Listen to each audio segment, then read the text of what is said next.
Romanos 12, 1 e 2, quem encontrou, diga amém.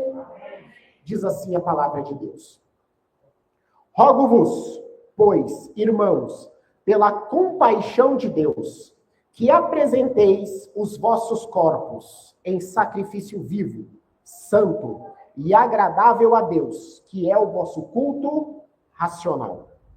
E não sedes conformados com este mundo, mas sede transformados pela renovação do vosso entendimento, para que experimenteis qual seja a boa, agradável e perfeita vontade de Deus. Amém?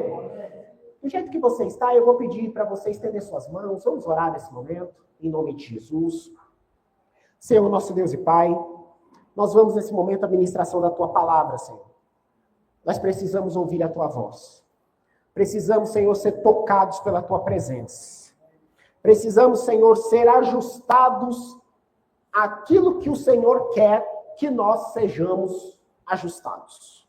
Então, Deus, em nome de Jesus, tira de nós toda a distração, que nada venha atrapalhar a ministração da Tua palavra, que possamos estar atentos, coração aberto, para ouvir, Senhor, a Tua voz. E, Pai, ouvir como diz na palavra.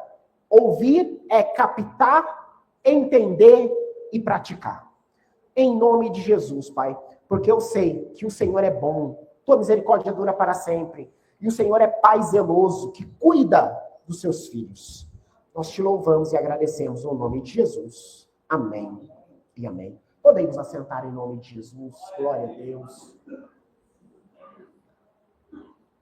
Epístola de Paulo aos Romanos, capítulo de número 12. Antes de entrar no texto, eu quero, aqui a título de introdução, trazer uma pergunta a você. Imagine que você se organiza e sai em férias, vai viajar. Você vai para um hotel, você está em outra cidade. Nesse hotel, você entra no quarto, olha para aquele quarto de hotel, e aí você toma uma decisão. Você olha e diz assim, não gostei dos móveis, não gostei da televisão, não gostei do frigobar. Vou fazer o seguinte, vou pegar todo o recurso que eu tenho dessa viagem, vou a uma loja, vou comprar móveis novos e vou colocar aqui nesse quarto de hotel. Vou trocar tudo que está aqui, vou tirar essa televisão que está aqui, vou colocar uma televisão nova, vou comprar um frigobar novo, vou colocar aqui, vou trocar e vou deixar arrumadinho. E depois de 2 dias, eu vou voltar para minha casa. A pergunta que eu faço é, você faria isso? Por que não? Gostei da resposta. Por que não é? Não. Como é que eu vou investir o meu recurso para trocar e mudar aquilo que não me pertence? Mas, sabia que de vez em quando a gente faz isso? A gente troca coisas que nós não deveríamos trocar? Não quarto de hotel. Mas eu estou falando de coisas mais valiosas. Eu estou falando de coisas espirituais. Por quê, pastor? Porque o versículo 2 que nós lemos aqui diz assim, ó, e não sedes conformados com este mundo. Conformar aqui significa entrar na forma, tomar a forma, amoldar-se. Paulo está falando, vocês são o povo de Deus. E o povo de Deus não pode ser igual ao mundo. Não pode pensar como o mundo, não pode agir como o mundo, não pode ser como as pessoas do mundo. Só que tem hora que nós nos assemelhamos a eles. Como? Nós deixamos de nos preocupar com o que é mais importante e valorizamos o que é menos importante. Vou melhorar. Tem momentos que a gente deixa de se preocupar com o que é eterno e passa a se preocupar com o que é passageiro. Como assim? A Bíblia vai nos dizer na Epístola aos Hebreus que nós devemos tomar cuidado para não nos embaraçarmos com as coisas desse mundo. O que é se embaraçar? É você deixar-se atrapalhar por coisas que nós não deveríamos deixar. E aí, a gente fica igual as pessoas desse mundo, preocupado com quanto que eu vou ganhar. Preocupado com, eu tenho que comprar roupa de marca.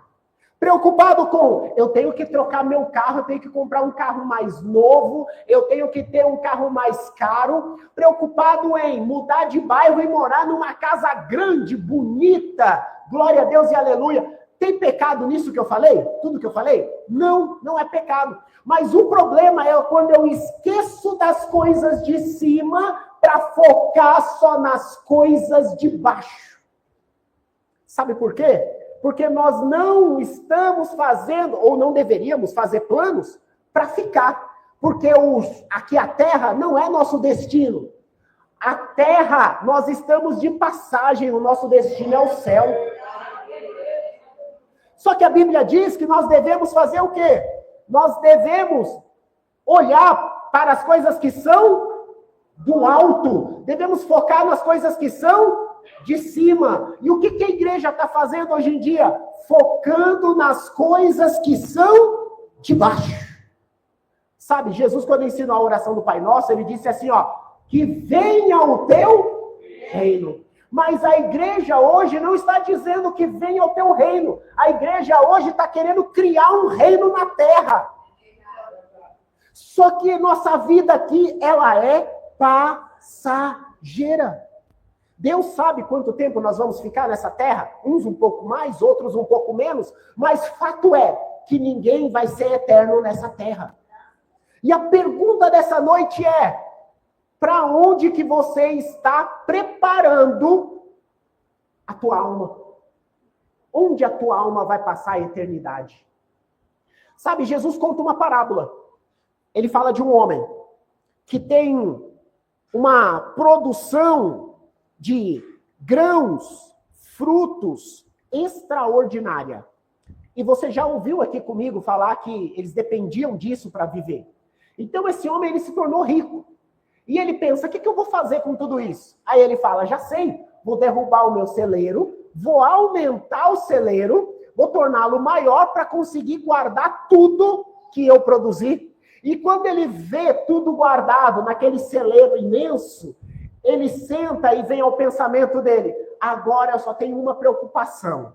Ó minha alma, senta, deita, descansa e folga. Ou seja, não tenho mais nada com que me preocupar. Mas essa parábola termina com Jesus dizendo, louco, ainda essa noite pedirão a tua alma, e onde a sua alma vai passar a eternidade. Mateus capítulo 6 diz assim, ó, 6:33, buscai, pois, em primeiro lugar, o reino de Deus e a sua, e as outras coisas vos serão.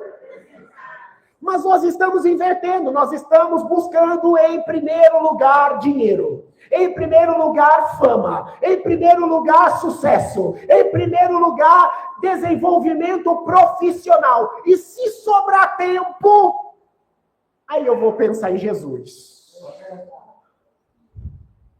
E estamos perdendo tempo que realmente importa, que é o tempo na presença de Deus. A pergunta que o Senhor está fazendo para nossos corações nessa noite é, se Ele voltar hoje, se Ele voltar agora, a gente vai ou a gente fica? Por que nós não queremos nos entregar? Paulo vai dizer sobre isso, Romanos 12. Ele vai dizer que ele roga, irmãos, rogar é clamar, é suplicar, é pedir. Ele está dizendo assim, ó, trazendo para a nossa língua, para o nosso tempo, pelo amor de Deus. É nesse sentido. Rogo-vos, pois, pela compaixão de Deus, que apresenteis os vossos corpos. A quem? A quem nós devemos apresentar nossos corpos? a Deus. E por que que a gente está tão distante disso? Porque a Bíblia diz que nós devemos nos apresentar, mas nós estamos nos escondendo. O Senhor está falando, apareça diante de mim. E o que que nós estamos fazendo? Fugindo da presença dele. O que é apresentar? Apresentar é estar diante do Senhor disposto. E o que nós estamos fazendo? Fugindo da presença de Deus. Senhor, eu não me apresento não. Eu quero me esconder. E apresentar aqui, não entenda apresentar como aparecer para os homens.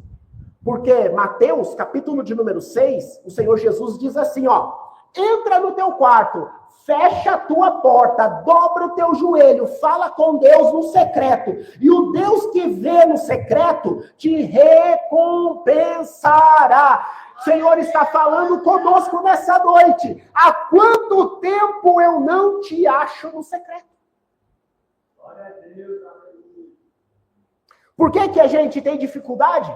Irmãos, tem pessoas que pelo tempo que tem no Evangelho, deveria estar ensinando, mas ainda quer estar sentado aprendendo. Tem gente que pelo tempo que tem no Evangelho, já deveria estar cuidando, mas ainda está pedindo cuidado.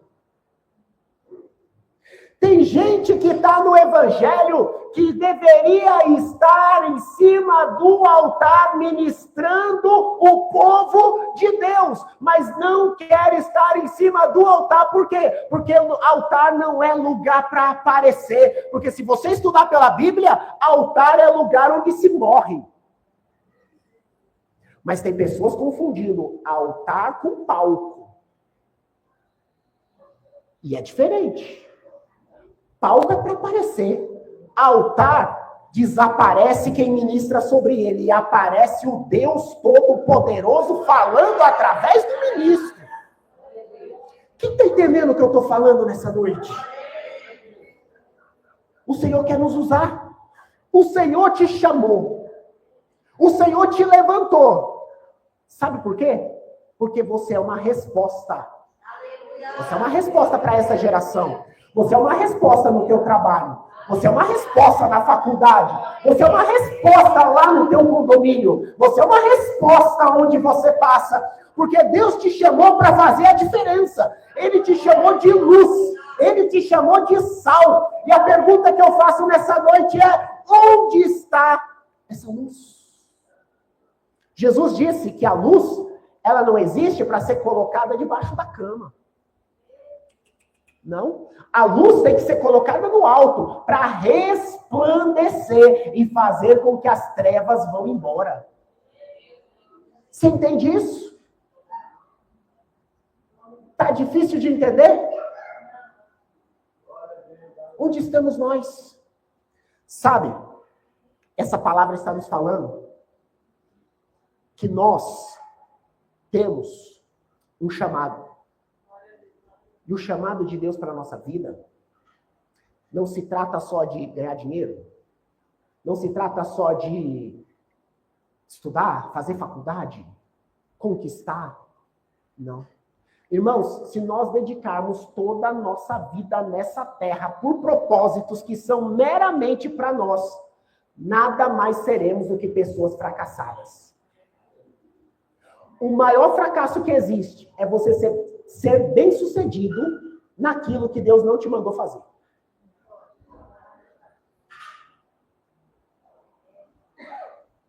Ou você acha que onde Deus te coloca é aleatório? Deus dá empresa e a gente pensa que é sobre ganhar dinheiro. Não. Aquela empresa é uma embaixada do céu na terra. Quem entra ali é ministrado pela presença de Deus que está na tua vida. E às vezes a gente perde o foco. Ai, mas o dinheiro. Ei, o Senhor está falando nessa noite, não é sobre dinheiro, é sobre propósito.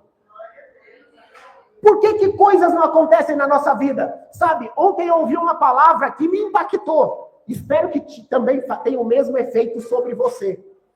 Nós estamos num povo que está dizendo, Senhor, por que o mar não abre? E o Senhor está dizendo, cadê a multidão atrás de você que você está guiando? Porque se tivesse uma multidão com você, o mar abriria. Nós estamos falando, Senhor, mas só tem 5 pães e 2 peixes. Por que o Senhor não multiplica mais? E Ele está falando, cadê a multidão que você vai alimentar? Porque a gente só olha para nós. O mundo gira em torno de mim. O propósito do universo sou eu. E o Senhor está falando, você está errado. Eu te chamei para viver algo muito maior. Irmãos, me perdoe, mas será que você se converteu de verdade? Se você consegue dormir, descansar, pensando que tem milhares de almas indo para o inferno todos os dias, e que a gente passa dia sem abrir a boca para falar do amor de Deus, e para você tá tudo bem, você precisa se converter. Como assim? Será que o seu coração não dói de olhar para o lado e ver pessoas que estão na casa de Deus, mas estão dormindo? E eu não falo fisicamente não, eu estou falando espiritualmente. Não discernem nada com nada, não entendem nada com nada, apenas entram e saem. Entram e saem. Mas a palavra de Deus não entra. Você consegue ficar bem com isso? Sabe, a igreja também vai passar por um julgamento. E naquele julgamento, não para condenação, mas o Senhor vai olhar para nós e vai dizer assim, cadê as obras das suas mãos? Aí a gente pode dizer, Senhor, eu fui um baita administrador de empresas. Pegava empresa quebrada e levantava e deixava no azul. E Ele vai olhar para nós e falar assim, mas eu não te chamei para isso, eu te chamei para ser um evangelista. Sabe, talvez um de nós vai dizer assim, Senhor, mas eu era um baita professor, e o Senhor vai falar, mas eu não te chamei para ser professor no mundo, eu te chamei para ensinar o povo de Deus. Mas você olhou e falou, isso não é responsabilidade minha. Como não? Quantos aqui são filhos? Você tem algum nível de responsabilidade para com seus pais? Sim, nós estamos na casa do nosso Pai celestial, nós temos responsabilidade também. O que nós estamos fazendo com o nosso tempo? Rogo-vos, pois, irmãos, pela compaixão de Deus. Paulo está dizendo, irmãos, pelo amor de Deus, se apresenta. Para de fugir. Até quando você vai fugir do seu chamado, do seu propósito? Até quando? Até quando você vai saber que Deus te chamou e você vai fazer de conta que Deus não te chamou e você vai ver os seus irmãos sobrecarregados dentro da casa, mas vai fingir, fazer de conta que está tudo bem?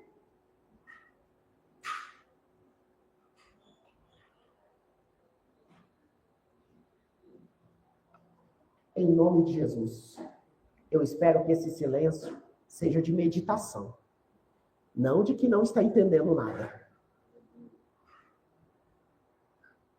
Até quando? Você olha para o lado, tem um irmão que já está esgotado. Você olha para o outro, tem outro irmão que já está, meu Deus, eu não aguento mais. E eu acho que eu sou um cliente.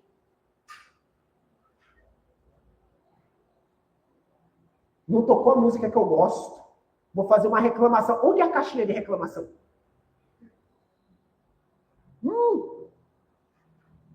Mas talvez era para você estar aqui ajudando a ministrar. Era para estar ajudando. Mas, paramos de olhar para aquilo que é mais importante e começamos a focar naquilo que é passageiro. E posso falar uma coisa para você? O inimigo das nossas almas é especialista em fazer a gente tirar o olho do que é eterno e colocar o olho no que é passageiro. Olha para Mateus capítulo 4. Jesus jejuando 40 dias e 40 noites. O diabo diz assim para Jesus, Por que você está com fome? Transforma essas pedras em pães. Pedra é duradoura, é firme. Tira a firmeza. Vai porque é perecível. E você acha que ele fez isso só com Jesus? Faz isso com todos nós. Ei, troca sua primogenitura por um prato de lentilha. O que adianta ser primogênito? Pega um prato de lentilha que é melhor. Ei, tira os olhos das pedras, pega os pães. E sabe o que eu aprendo pela palavra? Sempre o inimigo vem trazer o pior para nós. E se a gente tiver coragem de rejeitar a proposta do inimigo, tem um banquete do Senhor chegando depois. O problema é quando a gente aceita a oferta do inimigo. Sabe? Lembro de um pastor que foi pela primeira vez a um restaurante.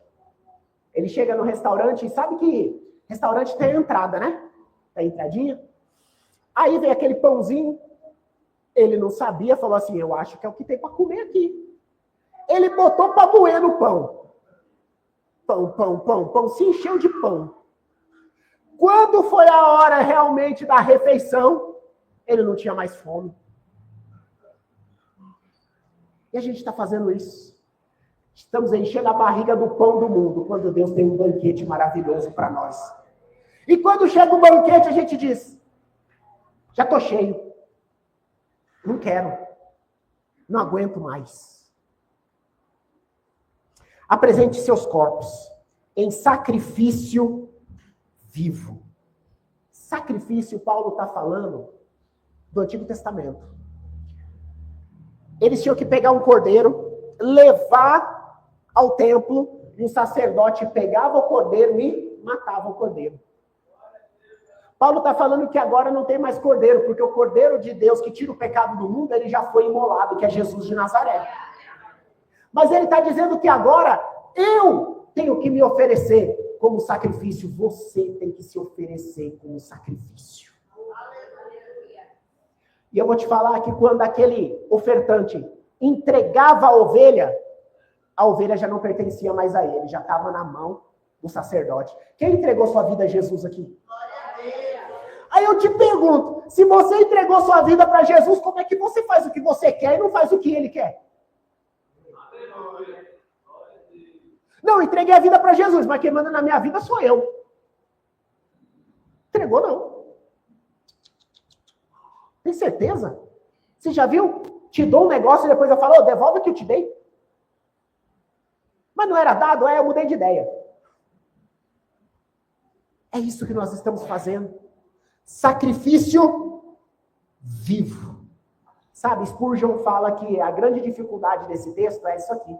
Sacrifício vivo. Por quê? Porque o sacrifício, quando ele está vivo, ele tenta fugir do altar. Ele tenta sair correndo do altar. Então, todos os dias, eu tenho que acordar e falar, eu submeto a minha vontade à vontade do Senhor.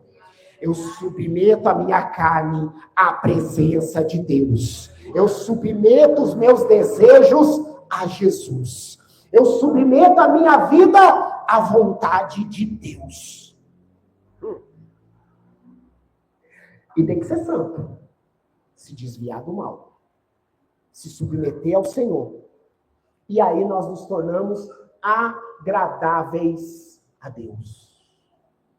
Tem pessoas que Deus olha e diz assim, aquele é meu filho, aquela é minha filha. Tem pessoas que desagradam a Deus. Quem somos nós? Qual dos dois grupos? A nossa vida agrada a Deus? Ou a nossa vida entristece o coração de Deus? Não sede conformados com esse mundo, mas sede transformados pela renovação do vosso... Essa renovação do entendimento aqui é do grego metamorfo. Metamorfo vem de metamorfose, vem de metamorfo. Significa mudança. Ei, eu pensava de um jeito, mas agora o Espírito Santo habita em mim e ele é quem dirige os meus passos. Vai ter vontade, vai ter momentos que a minha vontade será contra a vontade de Deus. Mas eu tenho que submeter a minha vontade à vontade de Deus. Você acha que isso é fácil? Não, não. Tem dia que você fala, eu não quero, mas o Espírito Santo fala, mas eu estou te mandando. E aí você tem que olhar para ele e falar, manda quem pode, obedece quem tem juízo. Tem dia que ele vai falar para você, fala, e você vai falar, mas eu não quero, e ele vai falar, abre a boca e fala, mas eu não sei falar, não é sobre você, mas é sobre mim que habita em você, eu vou colocar as palavras na tua boca para você falar. Vai ter dia que ele vai falar para você, ó, e você vai ter que morder a língua para ficar quieto. Queria falar, e ele vai falar, mas não é para você falar. Se você ouve o Espírito Santo, você é transformado por Deus. O caráter de Cristo resplandece em nós. E aí sim, nós somos filhos e filhas de Deus.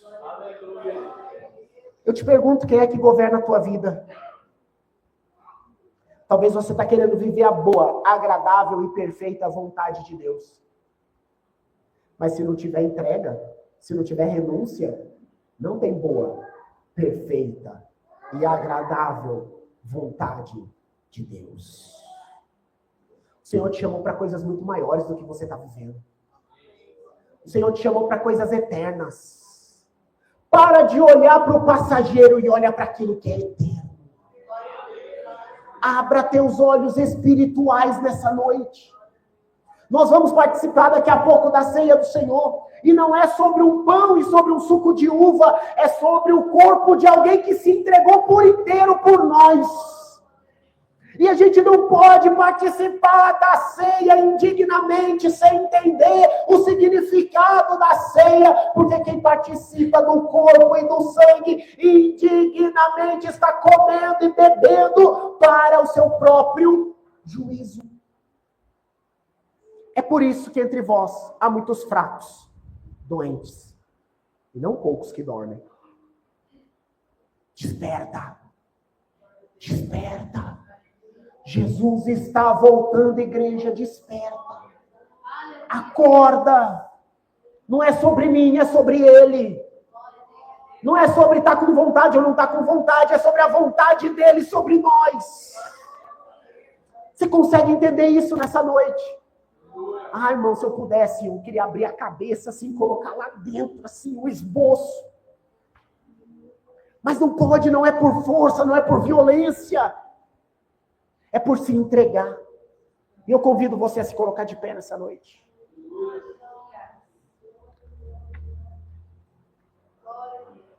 Entenda, irmãos, de uma vez por todas, vou usar as palavras de Paulo. Pelo amor de Deus! Entenda, você não é cliente. Você não pagou a entrada aqui, você não está assistindo um espetáculo. Você está vindo aqui para cultuar conosco. Qual é o nível de culto que você está apresentando a Deus? Será que tem culto?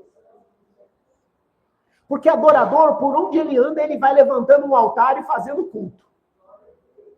Ah, irmão, é lindo demais o povo de Deus. Você pode estar em qualquer lugar, às vezes até no trabalho. Você encontra outro filho de Deus, começa a conversar, o coração já começa a queimar, você já se anima na presença de Deus, já sente a presença de Deus. Fala, eita, Jeová, preciso dar uma segurada aqui, que senão daqui a pouco o negócio aqui é forte. Por quê? Porque é adorador. Quando é adorador encontra com o adorador, é culto. Não tem jeito. Agora, espectador não gera nada. Espectador só gera demanda. O Senhor não te chamou para ser espectador. Ele te chamou para fazer parte de uma família. E como parte de uma família, você tem responsabilidades. Como eu também tenho responsabilidades. Será que nós estamos vivendo o que Deus tem para nós? Feche seus olhos. Quero que você olhe para a sua vida nesse momento. Como você tem andado diante de Deus? Sabe, nós não precisamos andar em santidade para sermos salvos, não. A salvação já foi garantida por Jesus na cruz do Calvário. Mas é porque nós somos salvos, nós temos que andar em santidade. Como a Bíblia diz, nós temos que andar de modo digno à vocação com a qual nós fomos chamados. Você está andando de modo digno? Você está andando como filho de Deus, como filha de Deus? Seu comportamento é de homem de Deus, de mulher de Deus? Como você está? Como é que está essa casa? Como é que está essa pessoa? Eu vou fazer 2 convites e nós vamos para a ceia. Convite número 1. Tem alguém aqui que ainda não entregou a vida para Jesus? Eu acho que todo mundo aqui já entregou, né? Ô, Glória, você não entregou a vida para Jesus, não? Sério? Oxe, então vem para cá. Nós vamos orar. É agora. Glória a Deus. Isso. Tá com quantos anos, Ju? 13? Eita, glória. Graças a Deus. Segundo convite. Tem alguém aqui que diz, pastor, eu já entreguei minha vida a Jesus. Na verdade, assim, eu entreguei minha vida para Jesus, mas, tipo assim, quem manda sou eu. Sabe assim, Jesus? Pastor, deixa eu te explicar. Se fosse um carro, a minha vida, eu entreguei a chave, eu tinha dado a chave para Jesus. Mas aí eu falei, não, devolve a chave aqui, o documento, vai no banco de trás. Não vem nem do lado, não, no de trás. Que é para não dar muito palpite, não. Né? E eu vou dirigir a minha vida do jeito que eu quero. Mas hoje, você diz assim, é verdade, o Senhor falou comigo. Até quando eu vou me preocupar com as coisas passageiras e deixar as eternas para lá? Eu quero me reconciliar com Deus, pastor. Se tem alguém aqui nessa noite que deseja se reconciliar, vem aqui à frente para nós orarmos juntos. Ai, pastor, eu não vou ir na frente, não. Ai, que vergonha. Filipenses capítulo 2, da mesma sorte, mesmo sentimento, que haja em vós o mesmo sentimento que houve também em Cristo Jesus, que sendo Deus não teve por usurpação de ser igual a Deus, antes esvaziou-se de si mesmo. Ele era Deus, ele se esvaziou da sua glória, veio a essa terra. Ele é Deus, mas ele andou como servo. Ele é Deus, mas morreu na cruz do Calvário. Sabe por quê? Porque ele te ama. Só porque ele te ama. Isso. Não é vergonha. É a maior honra que existe. É a gente se alinhar diante de Deus. Vergonha é passar uma eternidade no inferno. Isso é vergonha. Eu não quero. E também não quero que você passe. Isso. Deixa o Espírito Santo tocar teu coração nessa noite. O Espírito Santo de Deus está aqui nessa noite. A Bíblia diz que o pai corrige o filho que ele ama. Se ele está falando com você, antes de tudo tem assim, ó, eu te amo, e porque eu te amo, eu quero que você se alinhe. Tem mais alguém nessa noite? Mais alguém que abre o coração nessa noite e diz, pastor, eu estou ajustando a minha casa, a minha vida hoje diante de Deus. Não perca a oportunidade. Nós não sabemos o tempo que cada um tem. Só Deus sabe, porque Ele é dono do tempo. Só Deus sabe. Aleluia. O Espírito Santo está operando nessa noite. Convido a igreja a fechar os seus olhos. Feche os seus olhos. Diga assim comigo. Trabalha, Espírito Santo. Toca nos corações, Espírito Santo. Quebra correntes nessa noite. Se tiver alguém que quer se entregar ao Senhor e está preso, que seja livre em nome de Jesus.